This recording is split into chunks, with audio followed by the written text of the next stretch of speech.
Welcome to Ender.io. This, my friends, can be a little confusing, and that's why I've made this little bit by bit on understanding how to assemble Ender.io in your own, mod packs and so on. Sometimes it's a little confusing with the quantity that there might be available, so therefore this should help you understand what each section has to offer and how best to install them in your mod packs. Welcome to the Mischief. And let's dive right in. So to start with, Ender.io consists of some core parts and pieces, but it does not have to be installed in its entirety. It can be broken up into multiple sections, or it can be used in kind of a general sense, an easy way to install per se. Now there are several mods. First and foremost, if I were to look behind the scenes, there's a core behind this, and it's called Ender Core. Yes, that's pretty much how it goes. But that is just like a lib file or a library file that is used for Ender.io in all of its aspects. It's a required file as well as potentially the base file. But all you really need if you want to play Ender.io, I'm going to tell you straight up front, is going to be the core and the Ender.io mod itself. That's it. And you should be good to go. And you'll get potentially everything that you see here except for this, the Ender Zoo, and this over here, which is the Endergy stuff. Those are both separate add-ons. But otherwise, you'll get all of the content that Ender.io has to offer if you get those two items. Now, if you download Ender.io via Twitch or something like that, then you should automatically get Ender Core, which is hidden behind the scenes down there, automatically. But if you want to break it up and you want to actually have it so that you can, better put things into a mod pack, you actually want, let's give an example of thermal expansion. If I were to bring up an inventory here, you can see I've got a bunch of thermal expansion stuff in here. I can bring down a redstone furnace, and I want to power it and run cables to and from it and stuff like that. But I don't want to use the thermal dynamic stuff. I want to use Ender.io conduits. You can set this up so that you can use thermal stuff with Ender.io conduits. They do actually interact really well with each other. But to give an example of how something like this can be worked out, first, of course, you need Ender Core, which is that invisible behind-the-scenes library file. You'll need Ender Base, which is just kind of a bunch of like base materials to get Ender.io set up with stuff. You know, some of the things that are required for it to just kind of function. Everything kind of stems off of this, so you're going to have Ender Core, Ender Base, and then you can say, all right, well, I want this here, conduits. So then you get Ender.io conduits, you add that in, and then you can use thermal expansion with Ender.io conduits. And you can skip the thermal dynamics if you so desired. This is just an example of how you could feasibly use this kind of setup. Now, on top of that, there are others. If you wanted to actually recreate the entire pack of Ender.io and get all the content, then you're probably going to want to get Ender.io, the mod itself. That's just all it's called, Ender.io. Plus the Ender Core, which is an automatic download, and the Twitch launcher should be automatically set up. And you can add in both Ender Zoo and Endergy, and then you'll get all of the Ender.io content. If you want to spread it out, break it up, whatever, so that you have less impact or something like that, you can do that, because there are tons of different options here. Now, if you go modular, obviously you'll need Ender Core, you'll need Ender Base, and then you go from there. And they're all Ender.io. I keep saying Ender. Forgive me on this one.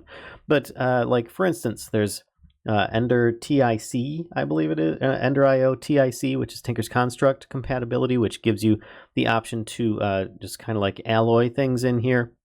You can also pour things into the molds and create different types of picks and stuff like that. Like this, I've got like a binding of the end and stuff, and you can therefore make Ender.io inspired tools using some of the alloys and such. That is what that will allow. As you can see here, I've got vivid alloy and conductive iron and so on. If I were to add in a forestry one, or the Ender.io forestry, you can add this one in, and it will add in options for this, the Apiarist hat, to be added in to things like the Ender helmets, as well as different filtering for bees, like a species item filter or something like that, so that you can therefore just kind of like filter your bees out a little bit with the apiaries and such. Of course, you've got your basic Ender IO stuff, which is going to be your conduits and the machines, which is truly, I realize that like there's the core and the base, but this is really the heart of Ender IO everything. This is not everything there is. This is just a brief sample, and it has changed a lot since my last Bit by Bit. If you've watched that, you should definitely recheck Ender IO because it's progressed quite a lot since then, changed a lot as well.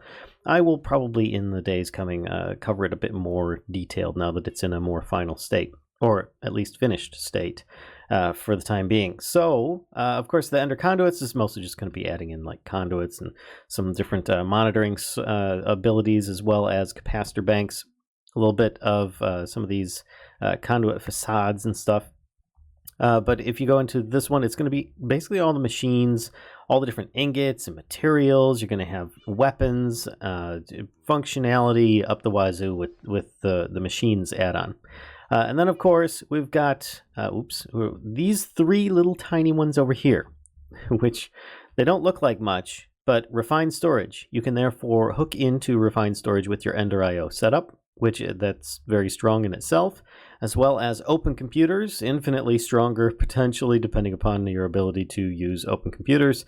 And of course, Applied Energistics 2 has its own options for connecting into its system as well. So therefore you have your own options for hooking all of your Ender IO stuff into a lot of really big mods that are very popular in a lot of mod packs. So you have a lot of heavy compatibility options. Now, separate from those, you've got things like Endergy, which is a separate add-on mod for Ender IO. You can add this on top of anything else that you want. Just remember, you have to have the base and the core, which is underneath, for every single one, at least those two plus any of these other ones that you wanted to add in. And this one adds in a lot of like the stellar stuff, all of your different alloy type of your conduits and so on that are really, just kind of like adding in that OP level above and beyond. If you want to like compete with some of the really, really end game stuff, this is really going to be that for you. So if you don't want your Ender IO to be totally OP, just regularly modded Minecraft OP, then don't add in Endergy. But I tell you what, it is a ton of fun nonetheless. And of course, Ender Zoo. It's been separated out into its own section there, so you can add in the mobs from it, including Epic Squid himself, and having lots of fun with adding in these guys. They are no longer a requirement as part of this. They are an add-on separate from it. And yes, this includes Kendril Knights, which are those like jumping around dirt piles if you use the wrong tool on terrain. But it's just a little bit confusing when you look at the sheet itself. When you look up like Ender IO and you start seeing all these different numbers and you're like, oh my gosh, which ones do I want? Just remember, if you want to play the base and have all your bases covered, Ender Core, Ender IO, and you're good to go. You want to add in their mobs, add in the mobs on top of that. You want to add in some really OP stuff, add in Endergy on top of that. With those few mods, then you should be good to go. Otherwise, modularity for the win. So I hope you guys really enjoyed this brief instructional video on how to set up your world with Ender IO. I'm probably going to be getting a little bit further into some of the mods details so that you guys can better understand where it's gone at this point. So if you enjoyed, be sure to give a like, comment, subscribe, and as always, spread the mischief to everybody that you could possibly think of. And until next time, when the sun sets, I'll see ya.